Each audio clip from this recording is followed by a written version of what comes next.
옆에 있는 분들하고 인사합시다. 사랑합니다. 축복합니다.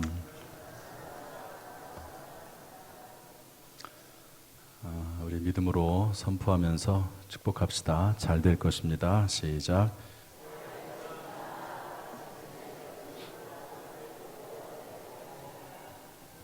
아멘.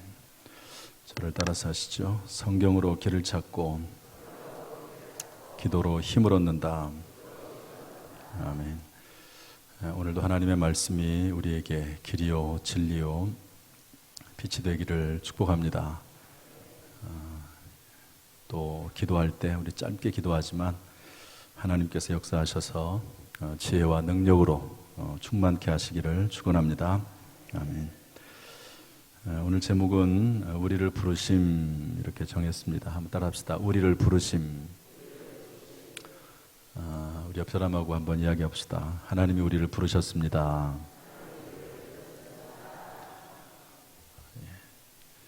하나님은 부르시는 하나님이십니다.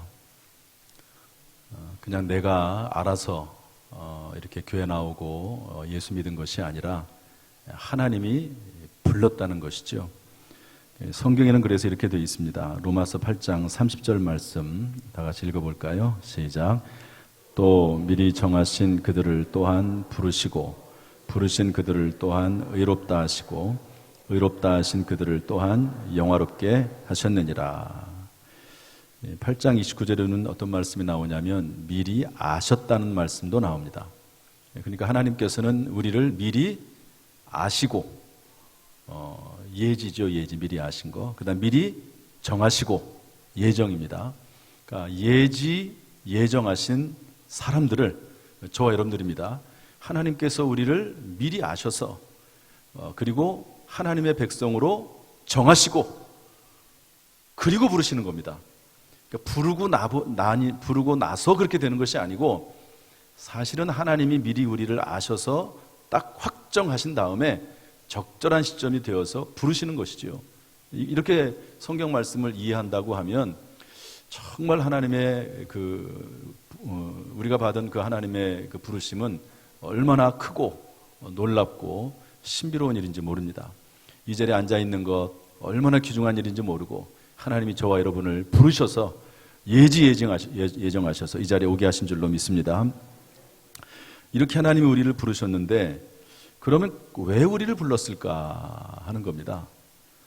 어떤 존재로 우리를 불렀을까 하는 것이죠. 여러분 우리가 예수 믿고 구원을 받았습니다. 여러분 구원받는 것이 우리의 목적일까요? 그렇지 않습니다. 만약에 구원받는 것 자체 그것뿐이 우리의 목적이 없다고 하면 그것만이 오직 유일한 목적이라고 하면 우리는 예수 믿은 다음에 구원받은 다음에 이 땅에 있어야 될 이유가 없습니다. 목적이 달성이 됐으니까 하나님이 그를 불러가시겠죠. 예수 믿은 다음에 천국으로 데리고 가시겠죠. 그런데 우리가 남아있는 이유는 예수 믿고 구원받는 게 목적이 아닙니다. 또 다른 목적이 있습니다. 부르심의 목적이 있는 것이죠. 그래서 오늘 저는 성경 말씀을 통해서 그런 것들을 좀 확인하고 우리의 믿음을 확고히 하고 또 그렇다면 어떻게 살아야 되느냐 하는 것을 결단하고 확정하는 시간을 좀 가져보려고 합니다. 먼저 첫 번째로 하나님은 우리를 자녀로 부르셨습니다. 우리 12절 말씀 읽어보겠습니다. 12절 시작. 자녀들아 내가 너희에게 쓰는 것은 너희 죄가 그의 이름으로 말미암아 사함을 받았으며. 자녀들아 이것은 뭡니까? 하나님께서 사도 요한 사도를 통하여 우리에게 자녀들아 이렇게 부르는 겁니다. 한번 따라합시다. 자녀들아. 여러분 저와 여러분은 하나님의 자녀인 줄로 믿습니다. 하나님의 아들과 딸입니다. 자녀로 부르셨다는 것은 어떤 의미입니까? 성경을 봐야죠. 성경을 봐야 됩니다. 내 마음대로 생각을 하면 안 돼요. 성경에 뭐라고 되어 있습니까? 자녀들아 내가 너희에게 쓰는 것은 너희 죄가 그의 이름으로 말미암아 사함을 받았으며 이렇게 되어 있습니다. 한마디로 말하면 죄 사함 받은 사람이 하나님의 자녀가 되는 것이죠. 우리가 예수 그리스도를 믿음으로 하나님의 자녀가 되는 줄로 믿습니다. 그리고 이제는 하나님을 아버지라고 부를 수 있게 된 것입니다. 여기 성경 말씀 14절에 보면 여기는 이제 자녀들아 비슷한 말로 아이들아 이렇게 되어 있는데 아이들아 내가 너희에게 쓴 것은 너희가 아버지를 알았음이요. 여러분들과 하나님의 자녀로 부르심을 받은 것은 이제는 죄 용서 받아서 하나님을 아버지로 부르는 존재가 됐음을 알려주고 있습니다. 여기에 관련해서 성경은 이렇게 말씀하고 있는데요. 요한복음 1장 12절 말씀 다 같이 읽어보겠습니다. 시작. 영접하는 자 곧 그 이름을 믿는 자들에게는 하나님의 자녀가 되는 권세를 주셨으니. 갈라디아서 4장 6절도 읽겠습니다. 시작. 너희가 아들임으로 하나님이 그 아들의 영을 우리 마음 가운데 보내사 아빠, 아버지라 부르게 하셨느니라. 할렐루야. 이처럼 하나님은 우리를 하나님을 아버지라고 부르는 존재, 즉 다시 말해서 자녀로 부르셨습니다. 따라서 이제 우리는 어떻게 되겠습니까? 내가 하나님의 자녀로서 살아갈 수 있도록 먼저 예수님을 나의 구주와 주님으로 영접해야 되겠죠. 지금 자리에 앉아있는 분들은 전부 다 하나님을 아버지라고 부르고 예수 그리스도 하나님의 아들을 마음속에 모셔서 하나님의 자녀가 된 줄로 믿습니다. 또한 이렇게 예수 안에서 하나님의 자녀가 되었음을 우리가 깨달았다면 이제는 하나님의 자녀로서 당당하고 흔들림 없이 자존감을 가지고 살아나가야 된다 하는 것을 우리에게 교훈해주고 있습니다. 만약에 우리의 부모님이 참 세상적으로 존경받는 그런 분이다, 그러면 얼마나 마음이 든든하겠습니까? 얼마나 자존감이 있겠습니까? 어딜 나가든지 간에 우리의 부모님이 자랑스럽고 또 마음에 흡족함이 있겠지요. 마찬가지로 육신의 부모가 그러할진데 만약에 우리의 아버지 하나님이, 영의 아버지 하나님이 하나님 우리의 아버지가 되신다고 하면 얼마나 우리는 자부심이 있고 자존감이 있겠습니까? 여러분, 이 믿음 가운데 굳게 서서 우리가 때때로 조금 일이 잘 되고 못 될 수도 있는 거지요. 그런 것들이 너무 크게 우리에게 문제가 되지 않습니다. 왜냐하면 우리에게는 하나님이 계시기 때문에, 내 안에 아버지 되신 하나님이 계시기 때문에 그런 것들보다도 더 크신 하나님의 은혜와 능력이 우리를 가득 채우고 있기 때문에 오히려 우리는 담대하게 당당하게 살아나갈 수 있는 줄로 믿습니다. 어두운 밤길을 아버지 손을 잡고 걸어가는 어린아이가 있다고 생각을 합시다. 저는 어렸을 때는 방학이 되면 꼭 시골에 갔습니다. 한 달 내내 시골에 가서 뭐 했냐면 놀았습니다. 오로지 놀기만 했습니다. 얼마나 좋은지 몰라요. 저희 부모님은 서울에서 열심히 일하시고 아이들이 저희가 6남매거든요. 그러니까 돌볼 여유가 없어요. 그래서 다 시골로 방학 때문에 보내놓고, 그러면 저는 얼마나 좋습니까? 공부 하나도 안 하고요. 한 달 내내 놀다가 왔습니다. 수영하고 놀고 그런 추억들이 많죠. 그런데 시골은 밤이 금방 오지 않습니까? 그러면 무서워요. 깜깜해지면은요, 길을 걸어갈 수도 없습니다. 막 바람 소리, 나뭇잎들이 막 부딪히는 소리가 들려면 막 무서워요. 그런데 옆에 할아버지 할머니가 계시면요, 그 무서움이 사라집니다. 왜 그렇죠? 그분이 지켜준다고 생각을 하니까, 할아버지 할머니가 옆에 계시니까. 이런 것처럼 하나님이 우리의 아버지가 되신다, 하나님이 나의 아버지가 되신다라고 하는 그런 마음과 믿음이 있으면 우리는 담대함을 얻을 수 있는 줄로 믿습니다. 그래서 어떤 날 어떤 경우에 막 두렵고 떨릴 때가 있습니다. 누구나 다 그런 게 있습니다. 그런데 그때 하나님 아버지의 이름을 부르고 찬송을 하고 기도를 하면 여러분 두려움이 사라져요. 할렐루야. 여러분, 하나님을 믿는 믿음 가운데서 우리가 하나님의 자녀가 됐다는 사실을 깨닫고 하나님 나라에 들어갈 때까지 흔들림 없이 자녀됨의 확신 가운데 굳게 서서 살아가시기를 주님의 이름으로 축복합니다. 이런 자녀로 우리를 부르셨고, 두 번째로 하나님은 우리를 아비로 부르셨습니다. 아비로. 13절 말씀 읽어보겠습니다. 13절 시작. 아비들아, 내가 너희에게 쓰는 것은 너희가 태초부터 계신 이를 알았음이요, 청년들아, 내가 너희에게 쓰는 것은 너희가 악한 자를 이기었음이라. 하나님께서 우리를 아비로 부르셨다. 그러니까 우리를 자녀로 부르셨음과 동시에 아비로 부르셨고, 아비로 부르심과 동시에 청년으로 불렀습니다. 아비로 부르시다는 말은 뭐냐면 태초부터 계신 이를 잘 알고 있다는 의미입니다.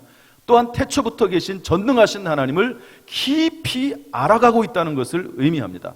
여러분, 아비의 정의가 많이 있을 수 있을 것입니다. 아비는 자녀들을 돌봐주고 일을 하고 그런 것도 있겠지만, 오늘 성경이 아비에 대해서 정의를 내리는 것은 뭐냐면 태초부터 계신 하나님을 깊이 알아서 그분과 깊은 영적인 교제를 나누는 삶을 사는 사람, 그래서 하나님을 많이 알고 깊이 아는 사람, 이 사람을 아비라고 부르고 있습니다. 그리고 우리를 아비로 부르시다는 말은 뭐냐면 우리가 하나님을 더 깊이 알아가야 된다는 것을 알려주고 있는 것이죠. 여기에 대해서 요한일서 1장 1절은 이렇게 말씀하고 있습니다. 다 같이 읽어보죠. 시작. 태초부터 있는 생명의 말씀에 관하여는 우리가 들은 바요, 눈으로 본 바요, 자세히 보고 우리의 손으로 만진 바라. 우리가 하나님을 더 깊이 아는 거죠. 마치 손으로 만져본 것처럼, 그리고 눈으로 본 것처럼, 직접 본 것처럼 하나님을 깊이 알아나가는 것이죠. 물론 사도 요한은 예수님 시대에 살았기 때문에 직접 눈으로 봤지만 우리가 그 이후에, 이거는 이제 또 예수님을 모르는 사람들에게 쓴 편지거든요. 우리에게 말씀하기를 하나님을 더 깊이 알아가라 하는 것을 말씀해주고 있는 것입니다.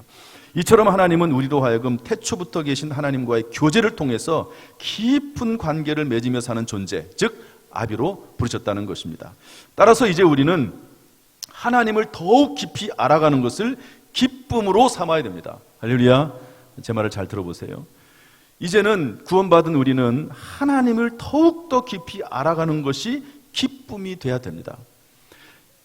살다가 어려운 일을 만날 때가 있습니다. 그러면 우리는 낙심할 때가 있어요. 심지어는 하나님을 떠나버릴 때도 있습니다. 그런데 그런 어려운 문제를 만날 때마다 오히려 더 내가 이 문제를 통해서 하나님을 더 깊이 알 수 있겠구나, 하나님을 직접 눈으로 보고 체험할 수 있겠구나라고 하는 그런 믿음을 가지고 오히려 더 기뻐할 수 있다고 하면 그 사람은 아비의 신앙을 가진 사람이라고 볼 수가 있습니다. 대표적으로 성경에 누가 있습니까? 욥이라고 하는 사람입니다. 욥은 어떤 사람이죠? 참 어려움을 많이 겪은 사람입니다.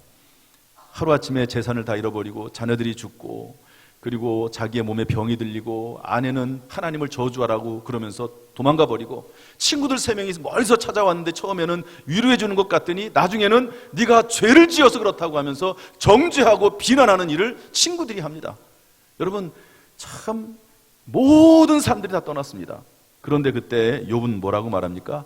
주신 이도 하나님이시오, 가져가신 이도 하나님이시오니 하나님이 영광을 받으실지냐, 그러면서 오히려 하나님 앞에 찬양을 했던 것입니다.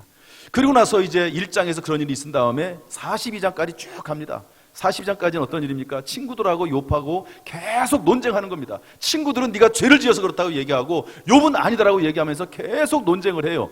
그러다가 맨 마지막 장 가가지고 이런 모든 과정 가운데서도 욥이 믿음으로 잘 극복을 합니다. 그러고 나서 맨 마지막에 하는 말이 뭡니까? 욥기서 42장 5절 말씀인데요. 다 같이 한번 읽어보겠습니다. 다 같이 시작. 내가 주께 대하여 귀로 듣기만 하였사오나 이제는 눈으로 주를 배움나이다. 하나님을 더 깊이 만난 거예요. 그런 어려움을 통해서. 이렇게 이제 믿음을 고백을 하니까 하나님이 욥을 축복하십니다. 그래서 아주 유명한 말씀이 욥기서 42장 이후에 나옵니다. 하나님이 욥의 말년에 갑절로 복을 주셨다, 이런 말이 나와요. 말년에. 저는 이 말씀을 참 좋아합니다.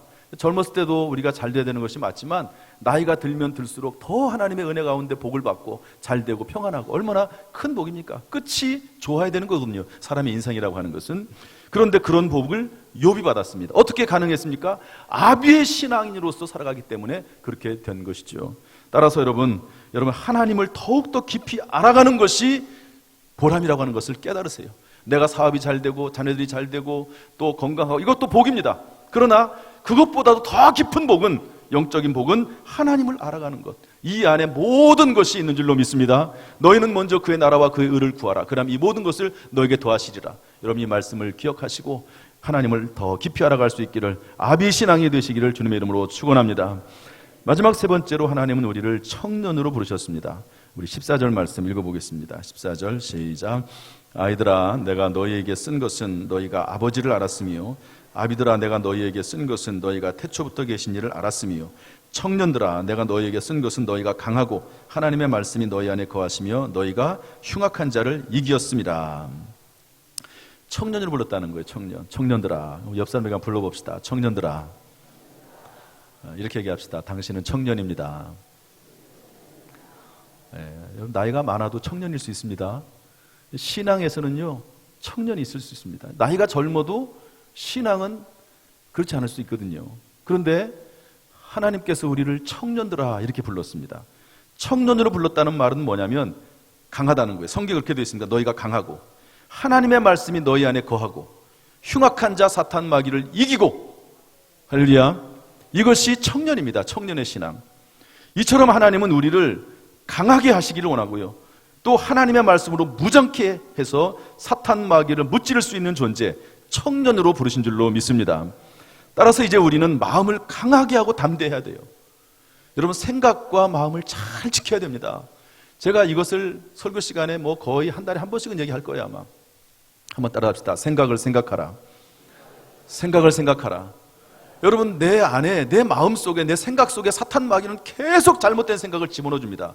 가룟 유다에게는 예수님을 팔려는 생각을 집어넣어 줬고요, 하와에게는 거짓말을 심어줘서 선악과를 따먹게 했습니다. 마귀가 하는 일은 뭐냐면 우리의 마음과 생각을 자꾸 움츠러들게 하고 하나님의 말씀에서 떠나게 합니다. 따라서 우리는 마음과 생각을 잘 지켜야 돼요. 여러분, 생각을 생각하는 가운데 우리의 마음을 지킬 수 있기를 바랍니다. 그러기 위해서는 말씀으로 무장해야 돼요. 사탄 마귀가 집어넣는 생각을 이길 수 있는 방법은 하나님의 말씀을 집어넣는 것밖에 없습니다. 그 말씀을 가지고 마귀를 피하지 말고 대적할 때 승리하는 줄로 믿습니다. 여호수아서 1장 9절 말씀 다 같이 읽어보죠. 시작. 내가 내게 명령한 것이 아니냐. 강하고 담대하라. 두려워하지 말며 놀라지 말라. 내가 어디로 가든지 내 하나님 여호와가 너와 함께 하시느니라 하시니라. 여러분, 이 말씀을 하나님의 음성으로 들으시길 바랍니다. 강하고 담대하라. 두려워하지 말라. 놀라지 말라. 여러분, 이 말씀을 믿으시길 바랍니다. 에베소서 6장 17절은 이렇게 되어 있습니다. 구원의 투구와 성령의 검 곧 하나님의 말씀을 가지라. 여러분, 하나님의 말씀은 칼이에요. 칼. 검입니다. 검. 오직 사탄 마귀를 이길 수 있는 힘이 말씀에 있는 줄로 믿습니다. 야고보서 4장 7절 말씀 또 읽어보겠습니다. 시작. 그런즉 너희는 하나님께 복종할지어다. 마귀를 대적하라. 그리하면 너희를 피하리라. 아멘. 저는 오늘 한 가지 이야기를 하고 마치도록 하겠습니다. 이전에 제가 우리 교회 우울증으로 아주 고생하셨던 한 분 소개를 했죠. 우울증으로 워낙 고생을 했는데 우울증의 특징들이 다 비슷하더라고요. 잠이 안 오는 거, 불면증, 잠을 꼬박 새는 거예요. 꼬박 잠이 안 와서. 또 죽고 싶은 마음. 그런데 이제 이 집사님은, 제가 전에 말씀드린 집사님은 그냥 죽고 싶은 마음이 아니고 귀에서 소리가 들리는 거예요. 죽으라고, 자살하라고, 아파트에서 뛰어내리라고, 약 먹으라고. 이런 소리가 계속 들리니까 잠은 안 오지, 이런 소리가 들리지. 그러니까 정말 못 살 것 같아요. 죽을 것 같죠. 그런데 이분이 정말 하나님의 은혜로 6개월 만에 이런 증상들이 다 사라지고 정상인으로 이제 회복이 됐다는 얘기를 제가 말씀을 드렸습니다. 그런데 이제 얼마 전에 저희 교회 한 분이 우리 교회에 오셨어요. 새벽에 오셨습니다. 새벽에. 이분이 불교를 다니셨던 분인데 교회는 한 번도 나오신 적이 없습니다. 그런데 이 우울증으로 오랫동안 고생을 하셨다고 그래요. 그래서 도저히 견딜 수가 없어서 주변에 아는 예수 믿는 사람한테 얘기를 해가지고 나를 좀 데려다 달라고, 교회로 데려다 달라고. 그래가지고 이분이 교회를 나왔는데 주일날 나온 게 아니고 새벽에 새벽 기도부터 나왔습니다. 저한테 먼저 말씀을 해주셔서 제가 이제 새벽 기도 안수를 했어요. 몇 번 새벽에 나와서 기도를 해줬는데 한 번은 저에게 새벽 기도 제가 안수 기도 해줬는데 저보고 저희 집에 좀 오셔서 신방 좀 해주고 기도 좀 해달라고. 그래서 제가 갔습니다. 가가지고 제가 제일 먼저 어떤 말씀을 전했냐면 일단은 예수님을 영접하도록 했습니다. 왜냐하면 성경 말씀에 영혼이 잘된 같이 범사가 잘되고 강건하다고 그랬거든요. 그러니까 영혼이 잘돼야 됩니다. 세상 사람들은 이 순서가 막 뒤죽박죽이에요. 사실 상관없습니다. 세상 사람들은 영혼 문제 상관없습니다. 세상 사람들은 그냥 돈 잘 벌고 건강하고 자녀들 잘 되고 평안하고 즐겁고 그러면 되는 거잖아요. 영혼 문제는 또 그리고 또 열심히 세상 사람들도 자연법칙에 의해서 땀 흘려 일하면 돈을 벌게 되어 있습니다. 그것마저 믿지 않는다고 그런 일이 있는 건 아니에요. 그런데 성경은 순서를 분명히 정했어요. 영혼이 잘됨 같이 범사가 잘되고 강건한 게 옳습니다. 아무리 범사가 잘돼도 하늘이 잘돼도 영혼 구원받지 못하면 지옥 가는 것, 마지막 날은 지옥 가는 겁니다. 아무리 몸이 건강해도 예수 믿지 않고 영혼이 구원받지 못하면 마지막 날에 지옥 가는 거거든요. 그러니까 순서가 영혼이 잘되고 범사가 잘되고 건강한 겁니다. 제가 예수님을 영접하도록 그렇게 말씀을 전하고 기도해주고 왔어요. 그런데 이제 이분이 이제 하루아침에 끝날 문제가 아닌 것 같아요. 그 새벽 기도는 계속 나오라고 권면했지만 또 제가 보니까 여러분 하나님이 부르신 것 아닙니까? 정말 하나님 부르셨어요. 제가 보니까 한 6개월 정도 정말 하나님 앞에 간절히 은혜를 사모하고 기도하고 찬송하면 될 것 같아요. 그래서 이제 6개월 동안 나오실 때마다 기도 받으시라고 그렇게 제가 얘기를 했습니다. 여러분도 기도 부탁을 드립니다. 그런데 이제 제가 어떻게 과연 이분을 좀 도울까 생각을 하다가 아까 말씀드린 그 집사님에게 전화를 했어요. 이런저런 이야기를 쭉 하면서 얘기를 했더니 어떻게 했으면 좋겠습니까? 제가 물어봤어요. 저는 이제 우울증을 이제 걸리지 않았으니까 그 상황을 모르잖아요. 그러니까 이제 경험이 있고 치료가 된 그분에게 전화를 해가지고 좀 도와달라고 제가 요청을 한 거죠. 그랬더니 그분이 하시는 말씀이 저를 조금 못 믿는 것 같아. 그러니까 본인이 자기가 직접 가야 된다는 거예요. 직접. 왜냐하면 목사님은 우울증이 뭔지를 모른다는 거죠. 우울증이 걸려보지 않았고 우울증의 무서움이 그걸 잘 모르잖아요. 저는. 그러니까 본인이 직접 가겠다고 얘기하시더라고요. 그래서 만나게 해달라고, 자기가 밥을 살 테니까 만나게 해달라고 그러더라고요. 그래서 제가 어제 만나게 해줬습니다. 제가 그걸 보면서 야, 참 우울증에서 고침받아가지고 그렇게 되니까 자기가 밥을 사주면서까지 이렇게 만나는구나. 그러니까 예수를 진짜로 만나면 밥을 사주면서까지 전도하는 거예요. 할렐루야. 그래서 이제 그분 만났습니다. 그런데 이제 제가 이제 전화를 하면, 저도 이제 운전하고 있었고 이제 그분도 이제 운전하면서 전화를 받아서 서울에 갔다가 오면서 얘기 좀 해달라고, 그래도 어쨌든 좀 도와야 되니까 좀 얘기를 해달라고, 어떻게 그분을 도왔으면 좋겠냐고 물어봤어요. 그랬더니 사실 이제 갑자기 하는 질문이고 또 더구나 이제 운전하고 있는 때라서 길게 얘기할 수는 없었는데 짧게 이렇게 요약해서 얘기를 하더라고요. 한번 잘 들어보십시오. 뭐라고 그분이 얘기하시냐면, 이거는 단지 그분만의 이야기가 아니고 우리 교회 이제 처음 오신 그분만의 이야기도 아니고 우리 전체에 대한 이야기거든요. 또 우울증의 문제만도 아니고 우리 인생 신앙생활 전체 문제입니다. 그분이 뭐라고 얘기하시냐면, 잘 들어보십시오. 우울증에 걸리면 약물 치료를 받아야 됩니다. 약물 치료도 약도 먹어야 됩니다. 하나님이 지혜로 주신 거기 때문에. 그런데 그것만으로는 안 됩니다. 약물 치료를 받지만 그것만으로는 안 됩니다. 아주 확신 가운데 얘기하죠. 그분이 고침을 받았으니까 아주 아마 그분만큼 극심한 우울증에 빠진 사람은 아마 없었을 것입니다. 약물만으로는 안 됩니다. 이것은 악한 영의 역사가 있을 수 있기 때문에 꼭 악한 영의 역사라고 단정하지는 않지만 악한 영의 역사가 있기 때문에 이것은 약물로만 안 됩니다. 그러면서 첫 번째 하는 말이 뭐냐면 확신해야 됩니다. 하나님이 살아계셔서 치료하신다라고 하는 전능하신 하나님, 능력의 하나님을 믿고 하나님이 치료하신다는 것을 확신해야 됩니다. 이게 첫 번째, 확신해야 된다. 이건 우리 다 마찬가지입니다. 모든 문제 확신해야 됩니다. 두 번째가 뭐냐면 말씀과 기도와 찬송해야 됩니다. 너무너무 단순한 얘기예요. 너무너무 단순한 얘기인데 이분이 그런 극심한 우울증, 아주 죽을 것 같은 문제 가운데서 해방이 된 분의 이야기니까 이게 참 은혜가 되더라고요. 은혜가 되더라고요. 하나님의 살아계심을 믿는 확신해라. 말씀과 기도와 찬송 가운데 거해라. 그러면 어느 때가 되면 하나님이 반드시 해결하신다. 할렐루야. 이렇게 말씀하는 거예요. 이 말이 정말 맞습니다. 이 말이 진짜로 맞아요. 여러분, 하나님이 우리를 구원하실 때 그냥 구원하는 법이 없습니다. 하나님은 제가 말씀드렸지만 하나님과의 관계를 원하세요. 어떤 문제가 생겼을 때 기도하면 문제를 딱 제거만 해주면 의미가 없어요. 그러면 문제 해결되면 교회 떠납니다. 거의 대부분 교회 떠납니다. 저는 그런 사람들을 엄청 많이 봤습니다. 교회 나와서 문제는 해결받았어요. 그런데 믿음을 잃어버려요. 교회 떠나버리고 말아요. 하나님은 그렇게 하지 않습니다. 기도하면 먼저 하나님과의 관계를 회복시키십니다. 관계를. 하나님을 더 깊이 알아가게 하고 하나님과 깊이 만나게 하고 말씀을 심어주시고, 그러면서 신앙이 어느 정도 섰을 때, 믿음이 있을 때 그 사람을 문제를 해결해 주는 겁니다. 여러분, 그게 맞지 않습니까?